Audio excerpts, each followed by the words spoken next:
Hello dear students, welcome back to my channel physics SPC geometrical optics का एक question. An object and plane mirror are shown in figure. Mirror is moved with velocity v as shown. The velocity of image पूछा है, question इधर रखा है। देखो मैं पहले डायरेक्ट करता हूँ आपको, फिर मैं अगर आपको नहीं आता होगा तो मैं इसका बेसिक भी बता दूंगा आपको लास्ट में, इसीलिए वीडियो को जरा ध्यान से देखें, जरा समझो। सबसे पहले आप वेलोसिटी, इस मिरर की वेलोसिटी रखिए, इसके कंपोनेंट कर लो। तो ये वाला जो कंपोनेंट है मिरर की वेलोसिटी का, ये पैरेलल है प्लेन मिरर के, कितना है v cos थीटा। और ये वाला जो कंपोनेंट है मिरर का, मिरर की वेलोसिटी का, ये मिरर की वेलोसिटी हो गई, लेकिन ये कंपोनेंट है प्लेन मिरर के परपेंडिकुलर है, कितना है v sin थीटा। कंपोनेंट कर लिए वेक्टर वाले कंसेप्ट से, क्योंकि ऑब्जेक्ट फिक्स है तो ऑब्जेक्ट की वेलोसिटी तो जीरो होगी। तो हम इसको दो टुकड़ों में सोचें। नंबर एक, पहले हम किसकी बात करें, जो component of velocity plane mirror के परपेंडिकुलर है, परपेंडिकुलर डायरेक्शन की बात करें, है ना, ओनली। अभी पहले तो हम इसमें फॉर्मूला लगा सकते हैं। एक आपने फॉर्मूला पढ़ा हो कि VO is equal to 2VM minus VI। नहीं पढ़ा हो तो मैं इसको आपको अभी थोड़ी देर में समझा दूंगा ये फॉर्मूला कैसे आया, ठीक है। अब ऑब्जेक्ट की वेलोसिटी तो जीरो है, इंटू 2VM मिरर की वेलोसिटी, लेकिन कौन सी वाली लेनी है, जो मिरर के परपेंडिकुलर हो, वही केवल वही कंपोनेंट वेलोसिटी लेने हैं जो प्लेन मिरर के परपेंडिकुलर हो। तो देखो ये वाली है ना। अब इस दर्शन को हम कैसे भी मान सकते हैं, पॉजिटिव नेगेटिव। देखो ऊपर दर्शन को क्या मान लो आप, पॉजिटिव, तो पॉजिटिव मान लिया। तो इस 2VM की वैल्यू कितनी है, v sin थीटा, ऐसे माइनस का VI, ऐसे इसको दल ले आओ तो VI कितना आया, इसको दल ले आएंगे तो 2v sin थीटा। मतलब इमेज भी किधर चल रही है, इमेज भी ऊपर ही चल रही है बेटा, पॉजिटिव डायरेक्शन में, क्योंकि पॉजिटिव आ रही है। तो 2v sin थीटा आंसर हो गया, ए चॉइस इज करेक्ट। अब बच्चे सोचते हैं कि सर फिर इस वाले कंपोनेंट को क्यों नहीं लिया, क्योंकि प्लेन मिरर के पैरेलल जो कंपोनेंट होता है उससे कोई फर्क नहीं पड़ता है बेटा, उससे कोई फर्क नहीं पड़ता है, ठीक है। नहीं, अब क्यों नहीं पड़ता, थोड़ा सा इसको आप डिटेल में सीखना चाहो, यहाँ पे क्वेश्चन खत्म हो जाता है हमारा। फिर भी आपको डिटेल में चर्चा करनी है तो इधर थोड़ा सा सुन लो। नंबर एक, सबसे पहले आपको पता होना चाहिए कि अगर मिरर रेस्ट में है, थोड़ा सा तेज बोलूँगा, अगर मिरर रेस्ट में है और ये ऑब्जेक्ट है, और ये ऑब्जेक्ट मान लो परपेंडिकुलर की चर्चा कर लेते हैं पहले, ऐसे मूव कर रहा है और मिरर रेस्ट में है, तो बताओ इमेज कैसे मूव करेगी, दौड़ेगी। ये तो बात मालूम होगी, जितनी डिस्टेंस पर ऑब्जेक्ट होता है उतनी डिस्टेंस पर इमेज होती है। अगर ऑब्जेक्ट इधर की तरफ इस v स्पीड से दौड़ रहा है तो इमेज v, इतनी VI जो होगी वो इधर दौड़ेगा, क्योंकि डिस्टेंस बराबर रखनी है। तो VO बराबर माइनस का VI। अब इसमें इस दर्शन को हम पॉजिटिव मानने हैं और इस दर्शन को हम नेगेटिव मानने हैं। तो ये नेगेटिव में है, इसीलिए मैंने माइनस के VI लिखा, बराबर होंगे। अगर ये 2 मीटर पर सेकंड से, तो ये माइनस के 2 मीटर पर सेकंड से दौड़ेगा। माइनस का मतलब इधर दौड़ेगा, अपोजिट दौड़ेगा, एक। लेकिन अगर हमारा क्वेश्चन ये हो जाए कि मिरर है और ये ऑब्जेक्ट है, अगर मिरर भी दौड़ने लगे इधर VM, ऐसे किसी स्पीड से दौड़ने लगे और ऑब्जेक्ट इधर दौड़ रहा है VO, बताओ इमेज कितनी स्पीड से दौड़ेगी।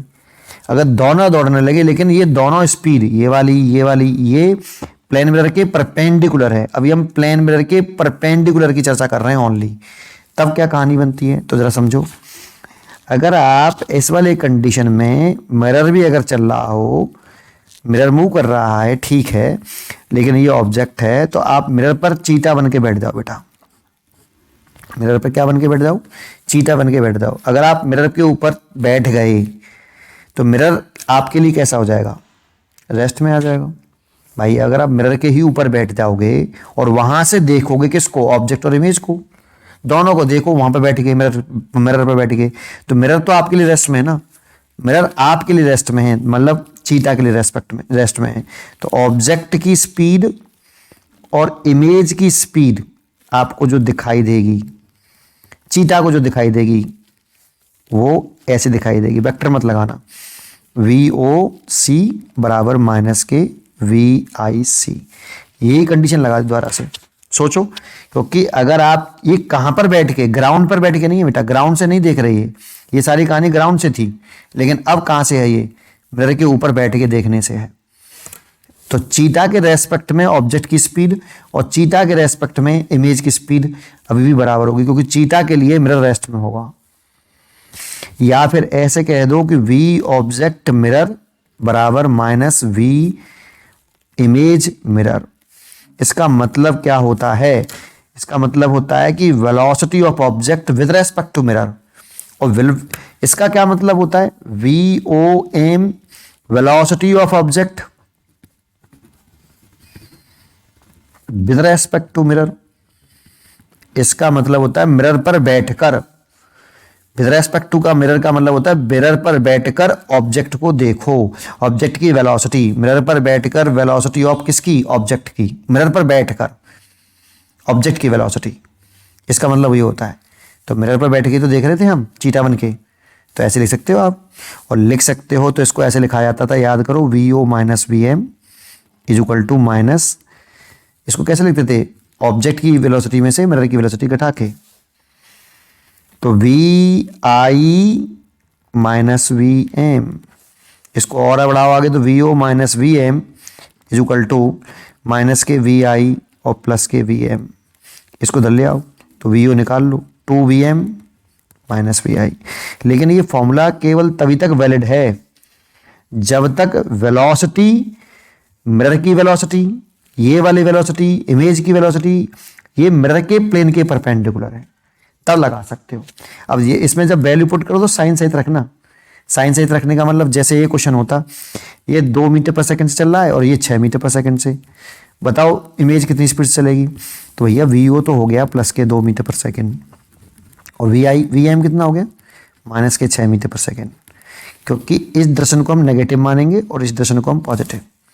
वैल्यू पुट कर दो, निकले आएगी, तो 2 ये और ये कितना? माइनस के 12 और ये VI, भाई माइनस के 6 रखोगे ना यहाँ पे, और ये प्लस के 2, तो VI निकल के आएगा कितना? VI इज इक्वल टू, इसको दल लिया, इसको दल लिया, माइनस के 14 मीटर पर सेकंड। माइनस साइन क्या बता रहा है कि वो किधर चल रही है? इधर चल रही है, माइनस के 14 मीटर पर सेकंड से दौड़ेगी। इसको इधर लेके आएंगे तो प्लस के VI, इसको इधर ले आएंगे तो माइनस के 12 और माइनस के 2, माइनस के 14 मीटर पर सेकंड, है ना? अच्छा, लेकिन अगर आपका मिरर रेस्ट में है और ये 2 मीटर पर सेकंड की स्पीड से दौड़ रहा है आपका ऑब्जेक्ट, पैरेलल दौड़ रहा है मिरर के, कैसे दौड़ रहा है? पैरेलल। तो पैरेलल अगर दौड़ेगा तो इमेज की स्पीड सोचो कितनी होगी? ये तो ऑब्जेक्ट की स्पीड हो गई, मिरर रेस्ट में है और पैरेलल दौड़ रहा है अब ऑब्जेक्ट मिरर के, तो इमेज कितनी स्पीड से दौड़ेगी? तो 2 मीटर पर सेकंड से दौड़ेगी, इसकी स्पीड में कोई चेंज नहीं आएगा। अगर मिरर भी दौड़ने लगे 4 मीटर पर सेकंड की स्पीड से, अब अभी भी ऐसे दौड़ रहे हैं, तो अभी भी यही रहेगी, मिरर दौड़े या ना दौड़े। देखो मिरर किधर दौड़ रहा है ये ध्यान रखो, ये तीनों मिरर के पैरेलल दौड़ रहे हैं, मिरर भी पैरेलल दौड़ता है, ऑब्जेक्ट भी पैरेलल दौड़ता है, तो इमेज की स्पीड हमेशा ऑब्जेक्ट की स्पीड के बराबर होती है, लेकिन पैरेलल दौड़ रहे हो तब। इसीलिए ये फॉर्मूला केवल और केवल परपेंडिकुलर वाले केस में ही लगाना। उम्मीद करता हूं कि आपको ये वाली बात, पूरी बात समझ में आ गई होगी। फिर इसमें सोच लो, ये तो फिक्स था, ये परपेंडिकुलर हो गई मिरर की, ये तो पैरेलल है, तो पैरेलल से तो कोई मतलब ही नहीं है, ऑब्जेक्ट तो दौड़ ही नहीं रहा, पैरेलल में ना दौड़ रहा ना और परपेंडिकुलर दौड़ रहा ऑब्जेक्ट, तो केवल मिरर दौड़ रहा था। तो इसीलिए कंडीशन समझ में आई होगी आपको। पढ़ते रहिए, खुश रहिए।